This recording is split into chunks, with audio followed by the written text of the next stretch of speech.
지금 화면 보고 계시는 것처럼 기자회견을 마치고 윤석열 대통령이 참석한 기자들과 하나하나 악수를 하고 있는 모습을 함께 보고 계십니다.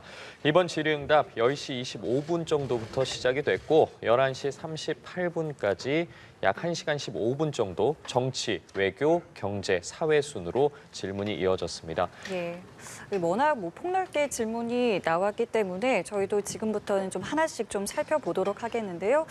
그에 앞서서 김영주 전 의원님 자리해 주셨고요. 네. 예, 그리고 김기웅 전 대통령실 부대변인께서도 함께 자리하고 계신다는 점 말씀을 드리겠습니다.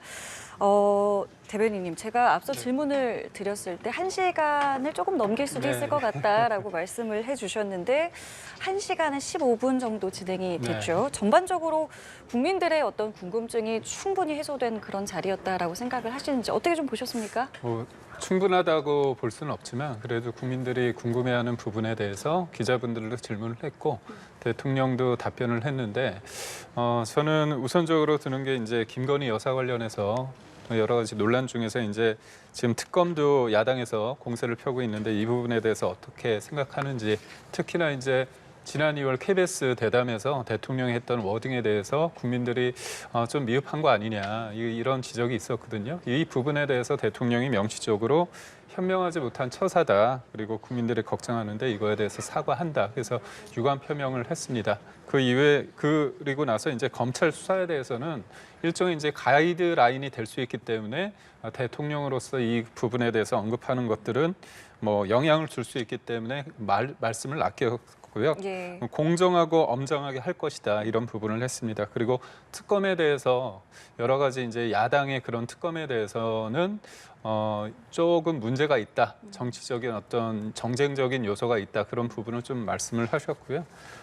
그리고 또 하나 관심을 끄는 대목이 이제 최상병 특검 아닙니까? 예. 특검 관련해서는 제가 이제 앞서서 이거 회견 전에 제가 좀 예측을 했는데 그거 비슷하게 대통령께서 말씀을 하셨습니다. 예. 국군 통수권자로서 굉장히 가슴이 아프다 그런 말씀을 하시면서 재발 방지와 명예 회복, 진상 규명에 대한 어떤 의지 그런 것들은 각 수사기관이 다 같은 거 아니냐 그런 얘기를 했습니다. 그러면서도 이제 어떻게 보면 특검 이 부분을 받을 것인가에 대해서는 여러 가지 말씀을 하셨는데 언급을 했는데 아무래도 수사당국의 결과를 보고서 미진하다면 그걸 보고 국민들이 보여주기 의혹이나 아니면 봐주기 납득하기 힘들다.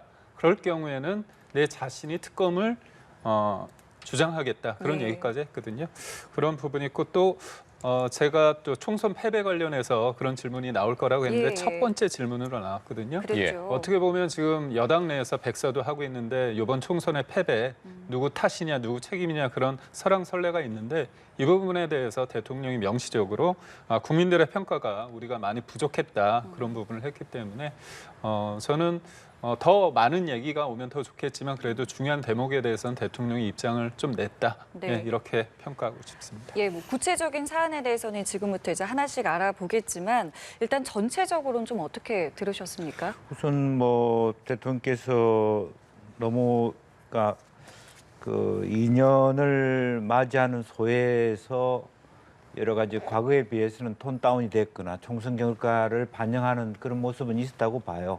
과거에 이제 노조나 그 관련해서 카레트레니 아주 공세적인 입장에서 그런 것보다는 굉장히 순화적이고 또 소통 지향적인 측면이 있다. 그리고 자기의 부족함을 설명했다라고는 보여집니다만은 다른 한편으로 보면 2년이 지난 지금에서 여러 가지 재정 건전성부터 외교 안보 소상공인 국회에 대한 협치 또 이번에 독특한 것은 어쨌든 그 사회부총리를 저출생 대응 기획부로 하겠다라고 하는 어떤 정부 조직법의 개정과 관련해서 말씀을 주신 그런 내용이 있었다고 보여집니다. 이제 그럼에도 불구하고 제가 느끼는 감은 사실은 그 후보 시절이나 취임 초기에 비해서 대통령이 업무 말의 인식 수준이나 이제 그런 부분의 디테일이 좀 부족한 거 아닌가. 어떤 면에서 조금 더 원론적인 의미에서 당이론적 설명을 평면적으로 했다라는 아쉬움을 가집니다. 예를 들어서 제일 첫 번째 건전재정 얘기를 했습니다만 사실은 이번 1사분기에 관리 재정 수지가 75.3조 적자가 나고 있거든요. 마지막 질문에 세금 얘기가 있었습니다만은 재정 적자가 이렇게 많이 나는 가운데 계속 대통령께서는 부자 감세라는 얘기에도 불구하고 계속 기조를 유지하겠다.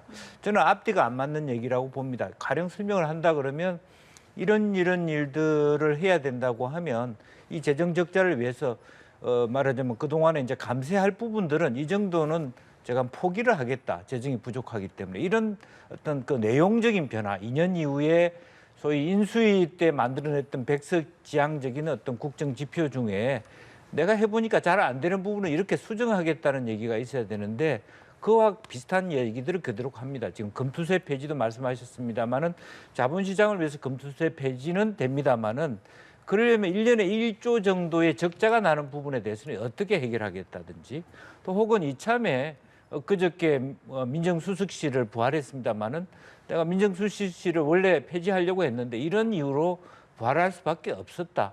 이런 얘기들은 좀 들어갔어야 되지 않느냐 하는 부분입니다. 그래서 기존의 평면적 기조를 계속 이어가는데 그쳤다라는 거고 김건희 특검 또 최상병 특검에 대해서 우리가 상상했던 정도의 수준에서 새로운 어떤 창의적인 대안들은 부족했지 않나 그런 생각을 하게 되고 또 의료 관련된 부분도 제가 느끼기에는 많이 준비해 오신 건 맞습니다만은 지금 현재 하고자 하는 것이 너무 패키지 딜이기 때문에 협상이 어렵다면 국회하고 같이 해서 옛날에 철도개혁 관련해서 했던 것처럼 국회 안에 철도 산업 발전 특위를 만들어서 푼다든지 어떤 대안들이 있어야 되는데 실제로 그대로 쉽지 않다. 그러나 개혁을 해야 된다. 이런 구체적인 어떤 실천 사항까지 답을 못하고 계시는 거 아닌가 그런 아쉬움을 갖게 됩니다.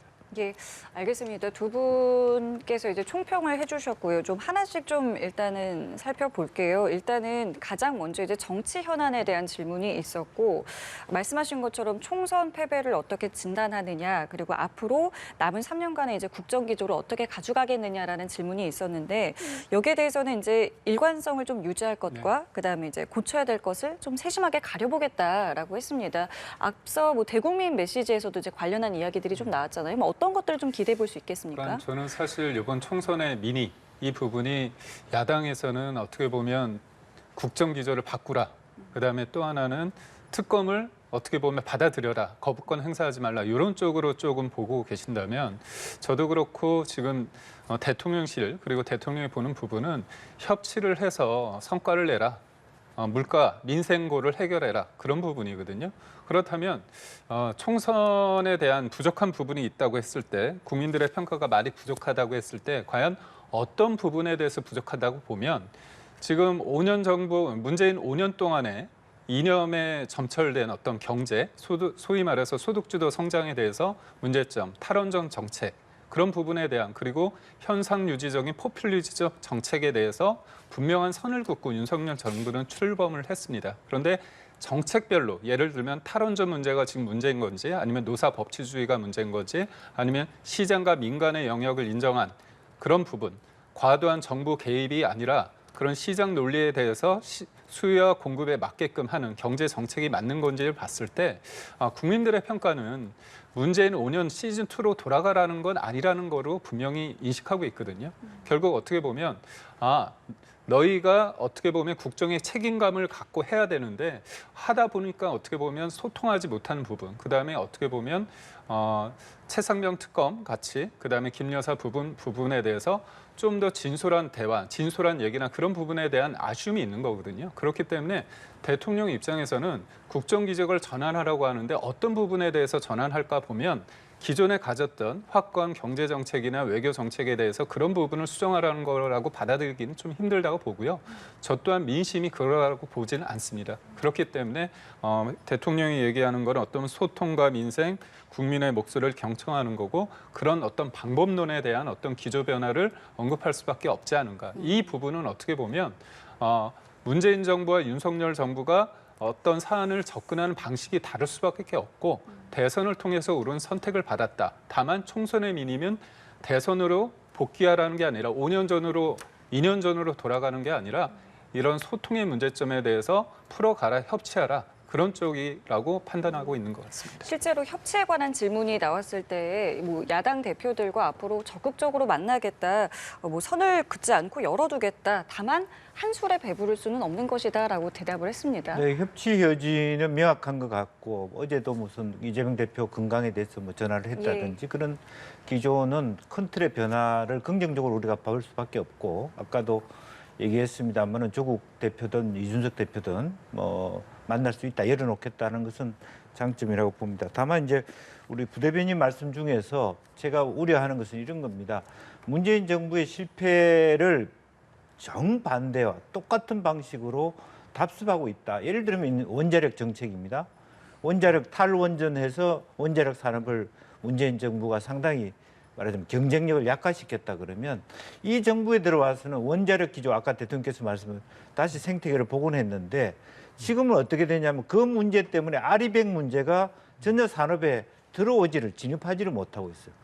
우리가 원하는 것은 대통령께 원하는 것은 그런 그 똑같은 형태의 이념적 지향 때문에 실제적으로 보면 너무 원전을 강조하다 보니까 재생에너지 산업을 거의 죽여가는 이 부분은 대통령께서 생각할 때 똑같은 전체를 밟는 거예요. 그러니까 탈원전을 기조하다 보니까 원전 산업을 죽였다는 얘기인데 이 정부에 들어와서는 원전 산업을 중요시하다 보니까 아리백과 같은 재생에너지 산업이 거의 우리나라에 몇 조가 돈이 들어왔는데 한전이 전선을 못 갈아서 산업이 안 된다. 똑같은 방식의 재탕이 된다. 우리가 새로운 정부, 문재인 정부의 실패를 동의하면서 이 윤석열 정부에 기대했던 것은 사실은 이념 대 이념, 자의수 우가 아니라 이념 대 실용이었단 말이죠. 근데 지금 현재 대통령께서 하시는 부분이 여전히 실용이 아니라 또 하나 자유라고 하는 또 뭐 부자 감세 이런 것에서 나타나는 또 하나의 이념으로 보이기 때문에 그런 부분에 대한 세심한 타치가 있어야 되지 않느냐 그런 생각을 갖게 되는 것입니다. 알겠습니다. 예, 알겠습니다. 자, 지금 그리고 두 분께서도 뭐 간단하게 좀 말씀을 해주셨는데 이 해병 특검법과 관련한 입장도 내놨죠. 관련해서 일단은 안타깝고 가슴 아픈 일이다라고 하면서 일단은 수사 당국의 결과를 좀 지켜보자. 다만 이게 좀 미진하다면 내가 먼저 특검을 주장할 것이다라고 했습니다. 조금 전에 그 해병 특검법에 대해서도 조금 답변이 조금 아쉽다라는 네. 입장을 내셨는데 이 답변에 대해서는 좀 어떻게 보셨습니까? 그러니까 실제적으로 구체적으로 보면 이 법안은 그 사망한 최이병, 최상병에 대한 죽음을 조사하는 법안이 아닙니다. 그 일과 관련해서 은폐 조작하려고 하는 어떤 특검법이거든요. 그런데 대통령께서 앞에 그 최상병의 억울한 죽음에 대해서 많이 얘기를 했습니다만 실제적으로 우리가 많은 국민들이 그 관심을 가진 것은 그런 조사 과정에서 은폐 의혹이 있다면 그 은폐 의혹을 해소해야 되는데 대통령 말씀이 형식적으로 맞아요. 지금 경찰과 경북경찰청 공수처 조사를 하고 있으니까 기다려보자. 그게 맞는데 실제적으로 벌써 이 사건이 벌어진 지 10개월이 지났습니다. 그런데 문제는 통신기록의 보관 연도가 1년 정도밖에 아니라면 야당이 주장하는 것은 올 7월이 되면 모든 기록은 없어진다는 거예요. 그렇기 때문에 사실은 무리수가 있더라도 좀 빨리 할 필요가 있다고 얘기하는 거거든요. 대통령께서 그냥 공수처 기다리고 보자 하는데 이 공수처가 지금 수백 개의 어떤 건안을 갖고 있는 공수처가 언제 이 사건을 마무리할지 1년이 걸릴지 2년이 걸릴지 모를 수 있다는 부분에서 조금 더 승인 있는 답변이 되려 그러면 기록 보존 내가 하겠다, 동의하겠다 이런 수정 제안을 하겠다고 하셔야 된다는 거죠. 이 기록에 대한 망실이 걱정되면 올 7월이 되면 모든 기록이 통신 관련 기록이 없어진다. 그때부터 그 공수처 조사 끝나고 8월, 9월에 아무 내용이 없는 상태에서 뭘 특검을 하냐. 이런 주장에 대해서 대통령이 미리 아시고 그런 부분에 걱정 없도록 하겠다. 그렇지만 올 7월까지 기다려보자. 이렇게 말씀하셨어야 된다는 거죠. 예, 해병특검법과 관련해서 좀 전향적인 입장이 없어서 그런 부분들에 대해서는 아쉬웠다고 해주셨는데 어쨌든 대통령이 좀 당시 상황과 관련해서도 국방장관을 좀 질책을 했다, 상황을 보고받고 이런 이야기를 했고 그다음에 잠시 어쨌든 수사 상황을 좀 지켜보자, 기다려보자 이런 입장을 내놨어요. 어떻게 보셨어요? 저는 사실 특검법 관련해 가지고는 그런 말이 있습니다. 대통령은 권한이 있고 국회가 권력이 있다. 특히나 여소야대 국면에서는 국회가 어떻게 보면 주도적으로 할 수 있는 부분이 있습니다.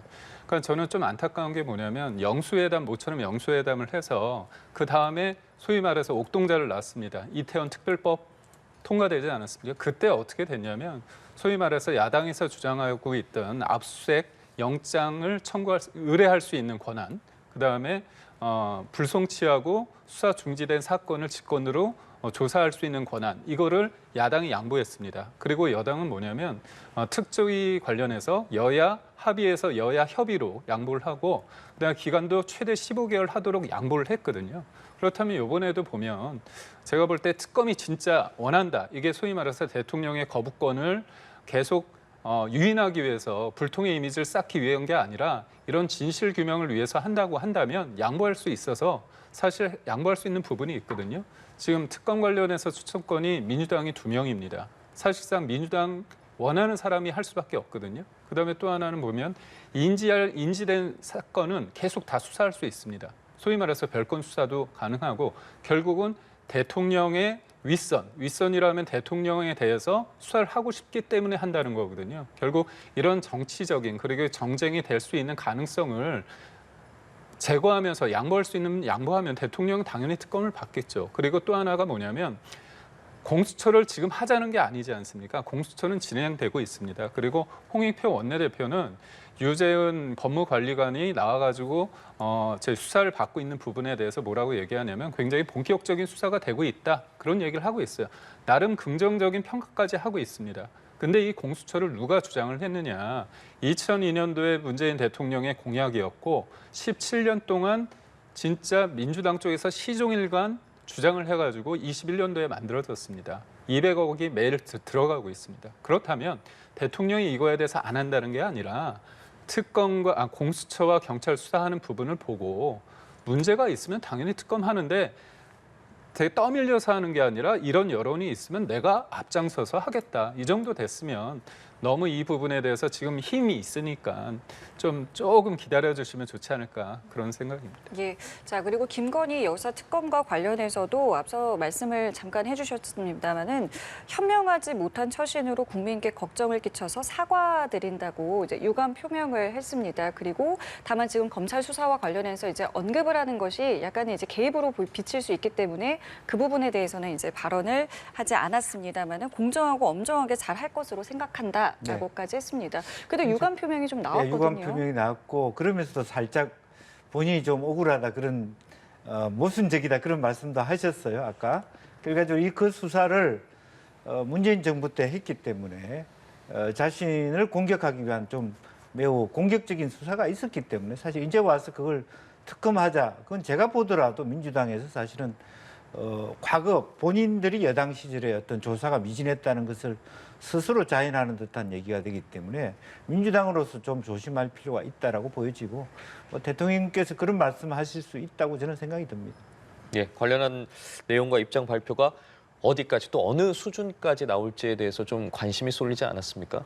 어떻게 평가하세요? 저는 이번에 이제 국민들이 이 기자회견을 보면서 어떤 부분을 가장 중시할까 보면 태도입니다. 태도. 그런 부분에 있어서 저는 어떻게 보면 그 여사 부분, 그 다음에 해병대 예, 그 해병 특검 관련해 가지고 본인의 어떤 진솔한 그런 사과 유감, 그 다음에 안타까움, 그런 피력한 부분에 대해서는 긍정적인 평가를 내리고요. 다만 이게 보면 그 서서 질의에 대한 대답을 하지 않습니까? 근데 예. 만약에 대통령 입장에서는 당연히 그럴 수 있겠지만 안 했을 것 같습니다. 전 충분히 그런 분이라고 생각하는데 만약에 그런 유감 표명을 할 때는 잠깐 이 앞에 있는 자리에서 조금 떨어져서 이동을 해서 고개를 숙이면서 이런 부분에 대해서 유감 표명을 하거나 아니면 안타까움을 피력했으면 좀 어땠을까 그런 마음이 좀 들기도 합니다. 그리고 저는 여사 관련해서는 대통령이 그 장모 관련해서 선거 때 그런 얘기를 했습니다. 법 적용에는 예외가 있을 수는 없다. 그래가지고 그런 부분에 대해 얘기를 해서 저는 그런 말씀도 할 수 있지 않을까 했는데 그 말씀은 아직 안 했고요.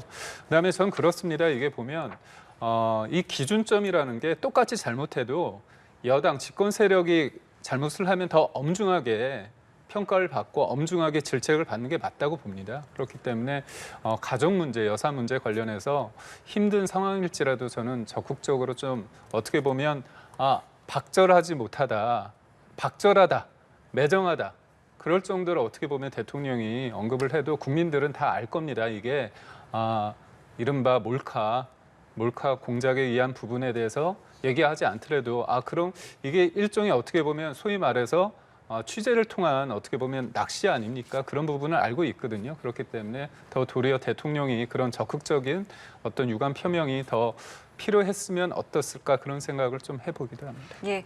자, 그리고 이 정치 현안과 관련해서 총선 과정에서의 한동훈 전 비대위원장과의 어떤 사퇴 요구는 어떤 배경에서 이루어졌는지에 대한 질문, 그리고 현재 관계는 어떠한지, 그리고 앞으로 향후에 만날 계획이 있는지에 관한 질문이 추가 질문 때도 이어졌거든요. 이 부분과 관련해서는 좀 어떻게 들으셨는지요?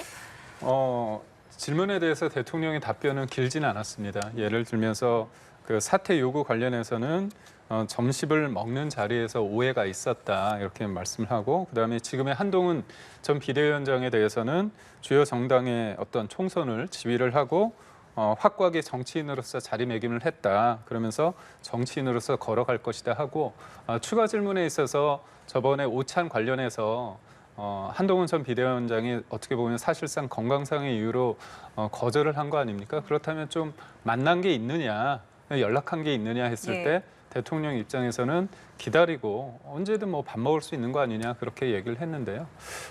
여튼 정치라는 거는 실체적 진실도 중요하지만 어떻게 보면 해석의 영역이거든요. 그래서 두 분의 갈등이 없다고 하지만 일정 부분 많은 분들이 국민들이 그 갈등이 있다고 생각한다면 두 분이 빠른 시일 안에 만나서 그런 거를 풀어가는 게 또 대통령과 그다음에 한때 여당 대표로서의 어떤 책임감이라고 할까요? 그런 것 같습니다. 예, 이 부분은 좀 어떻게 들으셨어요? 글쎄요, 대통령이 굉장히 드라이하게 말씀하셨어요. 그러니까 오히려 이 부분은 약간 오버해서 우리 그렇게 막 멀어진 사이 아니다 이렇게 주셔도 되는데, 이제는 그냥 뭐 본인이 큰 정치인이 되셨다 이런 정도로 말씀하셨고, 전화 주기를 기다리고 있다 이런 것은 조금 대통령의 주도성이 부족한 거 아닌가. 그러니까 그런 것으로 인해서 많은 어떤 그 평론가들이 의혹을 사기에 딱 맞게 그렇게 행동한 거 아닌가라고 생각이 들어요. 그러니까 내가 몇 번 전화를 했는데 전화 안 받더라든지 이런 식의 얘기가 아니라 피곤할 것 같아 전화를 안 하고 있는데 전화 주기를 바란다. 부담을 주지 않기 위해서. 예, 뭐 그렇게 예. 말씀하셨습니다만은 그런 얘기를 이준영 기자회견을 통해서 전화 달란다 이렇게 그런 뜻은 아니지만 여전히 뭔가 봉합이 안 된 듯한 느낌을 주고 있다라는 느낌은 맞습니다. 왜냐하면 훌륭한 정치인으로 잘 되기를 바란다 이런 마치 남 같은 덕담을 하고 앉아 있는 거 아닌가 그런 느낌을 받아서 저런 부분에서는 조금 더 우리 그런 사이 아니다, 언제든지 만날 수 있는 사이다 라든지, 아니면 이준영 기자회견 이전에 한번 대통령께서 살짝 한번 불러서 만났으면 어땠을까 하는 그런 생각을 갖게 됩니다. 뭐 또 앞으로 만날 수 있으니까요. 그 부분 지켜보도록 그거야 이제 하겠습니다. 만날 수 있는데 저렇게 어려운 과정을 통해서 만나야 될 관계냐 이거죠. 말씀은 알겠습니다. 우리 그런 관계 아니다 말은 그렇게 하면서도.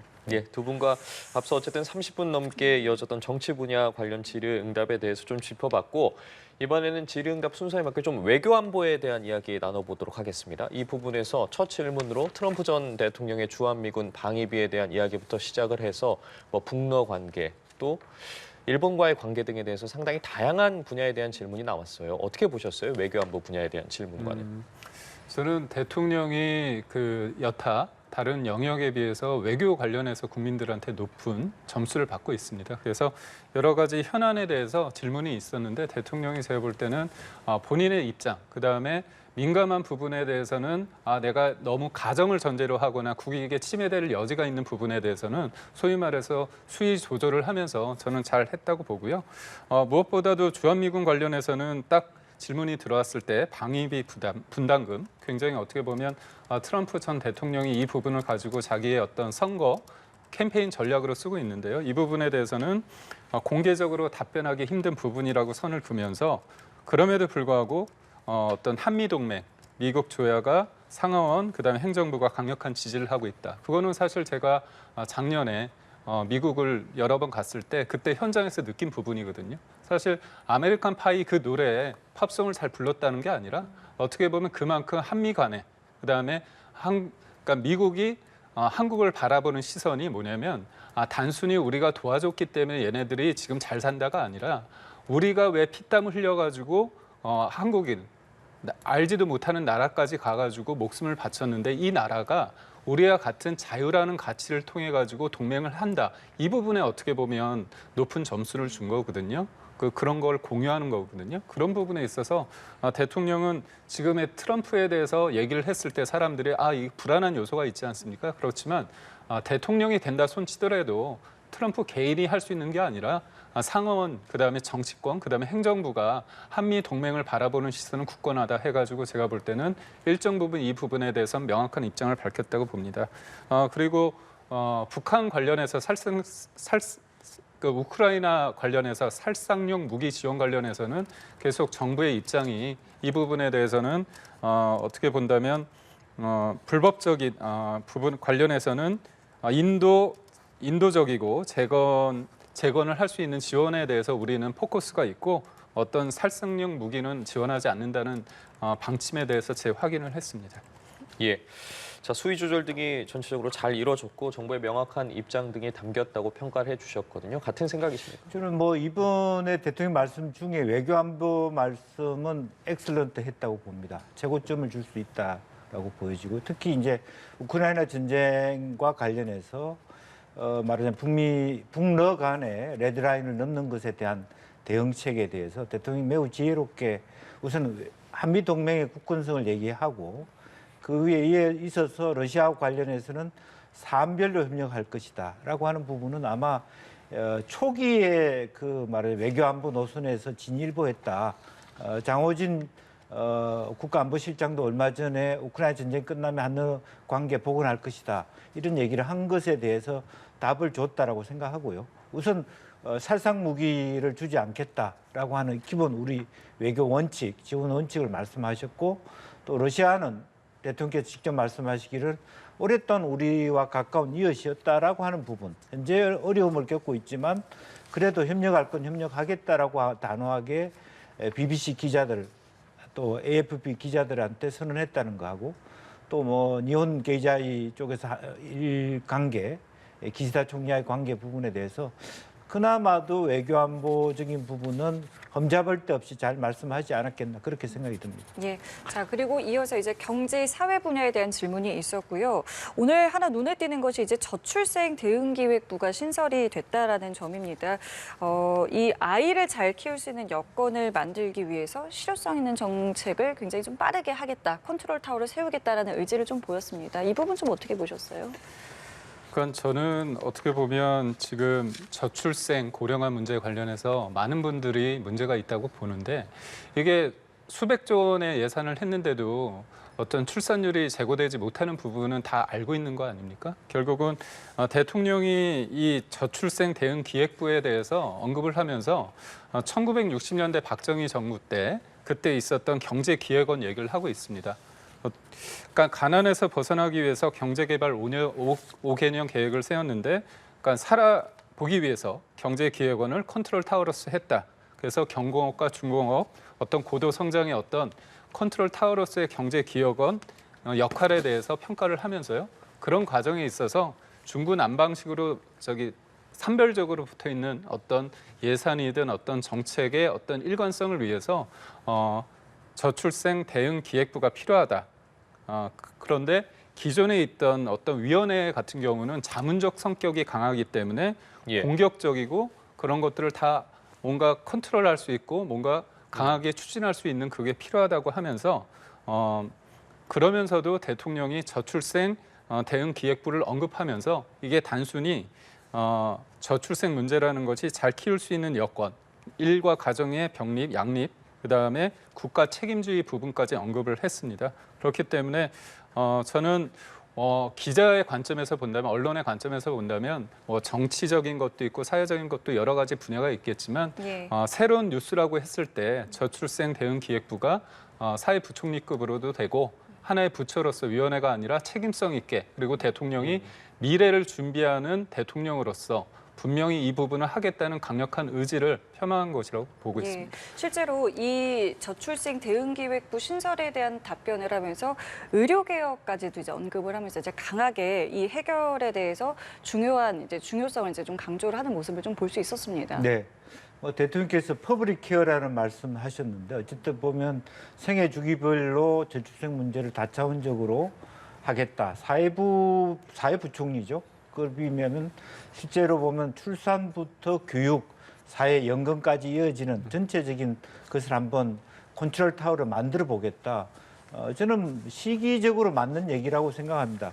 실제적으로 인구 소멸 자체가 국가 경쟁력의 축소, 대한민국의 성장률의 저하로 가고 있는 부분에 대해서 중요하다고 생각이 들고, 다만 아쉬운 점은 유보 통합 같은 경우도 돌봄에 대한 강조를 하고 있습니다만 실제적으로 보면 어렵사리 복지부와 교육부 간의 유보 통합을 부처별로는 됐습니다만 시도교육청별로 속도가 전혀 안 나고 있거든요. 그래서 지금 우리가 생각하는 것은, 우리 대통령께 기대하고 싶은 것은 부처를 만드는 것으로 시작되는 것이 아니라 실제적으로 그것이 실효성까지 이 정부 안에 얼마까지 갈 것이냐. 유보 통합 어렵게 이루었습니다만은 기관별 통합만 돼 있지 실질적으로 아래 단위까지 전혀 언제 될지도 모르고 있고요. 그다음에 교육부총리가 사실은 또 저출산 부총리로 넘어갔을 때 이 일이 일관적이고 제대로 될 것인가의 우려가 또 하나 있습니다. 이제 그렇기 때문에 조금 더 디테일한 부분, 마지막까지 우리 제 정부의 내후년까지 저출산 대응기획부가 유보통합과 또 퍼블릭 케어를 어디까지 만들어낼 수 있다고 생각하는지에 대한 말씀까지 주셔야 된다고 봅니다. 예, 의료계과 관련해서 어쨌든 현장에서 저희 취재 기자가 직접 대통령께 질문을 하면서 좀 보관에 대해서도 물었었고, 대통령이 쭉 이야기를 하면서 1년 넘게 다뤄왔다. 의료계에서 좀 통일된 의견이 나오기 어려워 보인다라고 말을 했어요. 그럼 앞으로의 좀 의정 갈등 상황이 어떻게 좀 흘러갈 거라고 보세요? 이게 보면 대통령이 어떻게 보면 너무나 솔직한 말씀을 하셨거든요. 특별한 보관이 있을 수 없다는 얘기를 했습니다. 그만큼 이거는 30년 동안 되게 어려운 난제였기 때문에 대통령이 어떤 방향을 설정하고 그냥 소위 말해서 총대 메고 깃발 들었다고 해서 일방적으로 할 수 있는 거 아니라는 거는 우리가 지금 이 진통을 통해서 알고 있습니다. 그렇기 때문에 우선은 근데 협상의 테이블에 있어서 하나의 목소리가 나온 건 중요하거든요. 그 부분을 제가 볼 때는 대통령이 언급을 했습니다. 예를 들면 개원이든 전공이든 병원협회든 대학협의회든, 왜냐하면 우리가 카운터 파트너로서 일관된 얘기를 들어야지 우리가 주고받는 게 있지 않습니까? 그런 부분에 있을 때 이런 부분에 대한 현실적인 어려움을 얘기한 만큼 의료계에서도 지금 총선에서 여당이 졌기 때문에 민심은 우리 편이다 이렇게 생각하는 게 아니라, 어떻게 보면 총선의 민심은 의료 개혁이 필요하다는 거 있지 않습니까? 그렇다면 잘 하라는 뜻이기 때문에 특히나 영수회담에서 야당이 어떻게 보면 이 부분에 대해서 윤석열 정부의 힘을 실어준 만큼 같이 저는 국회 내에서도 할 수 있는 부분을 찾아봐야 된다 그렇게 생각합니다. 예, 의료개혁과 관련해서 그러니까 정부는 일단은 의대 증원을 미룰 수 없고 로드맵대로 진행하겠다라는 뜻을 보였습니다. 앞으로의 이 의정 갈등 상황 좀 어떻게 진행될 것 같으세요? 제가 봤을 때는 그 전략이 맞는 건데 전술이 안 보인다는 것이죠. 예를 들면 패키지 딜을 했기 때문에 합의가 어려우면 개별적 딜을 하겠다, 우선순위를. 혹은 어쨌든 내가 지난번에 담화문을 할 때 2,000명 한 부분을 조정을 해서 내 입장을 후퇴해서라도 반드시 올해 말까지는 이 문제를 풀겠다. 이런 말씀이 조금 더 있었으면 좋겠지 않았겠냐. 그렇지 않고 어려운 문제였다. 모든 정부가 사실은 의협에 굴복했죠. 역사적으로. 쉽지 않은 문제 다 알아요. 그렇지만 나도 어렵기 때문에 못한다가 아니고 진일보했다, 당위가 있다. 더군다나 영수회담에서 말씀하신 대로 합의를 이루었다면 내가 이런 방식으로 하려고 하는데 야당도 좀 힘을 도와달라라고 하는 조금 더 나은 개별적. 근데 의사 입장에서 그러면 PA 제도, 즉 간호법까지 더듬어 가면서 간호사들한테 의사 힘 빼고 할 거냐에 대한 것이 델리케이트하면 그건 나중에 논의하자라든지 어떤 그런 정도의 의사협회가 들어봤을 때도 대통령 생각이 바뀐 것 같네. 조금 전향적인 변화가 있네라는 시그널을 줘야 되는데 여전히 원론이기 때문에 개혁이고 당이고 어려운 문제다라고 했기 때문에 대통령 입장이 과연 바뀌었나라고 하는 질문 속에서 진일보를 어렵게 하지 예. 않냐. 그래서 어쨌든 뭐 계급장 떼고 한번 만나자라든지 아니면 2,000명 내가 포기할게. 아니면 복지부 장관을 바꿔서라도 나는 하겠다. 그동안에 해왔던 파트너가 신뢰를 잃었다면 새로운 파트너를 내겠다. 이런 것이 국민이 듣고 싶은 답이 아니었겠냐 그런 얘기입니다. 예, 알겠습니다. 저희가 특집 방송을 통해서 오늘 오전 10시부터 진행됐던 기자회견 등에 대해서 이야기 다뤄봤는데요. 오늘 두 분 말씀 여기까지 듣겠습니다. 김기영 전 대통령실 부대변인, 김영주 전 의원과 함께 윤 대통령 취임 2주년 기자회견 내용 짚어봤습니다. 두 분 고맙습니다. 감사합니다. 맞습니다.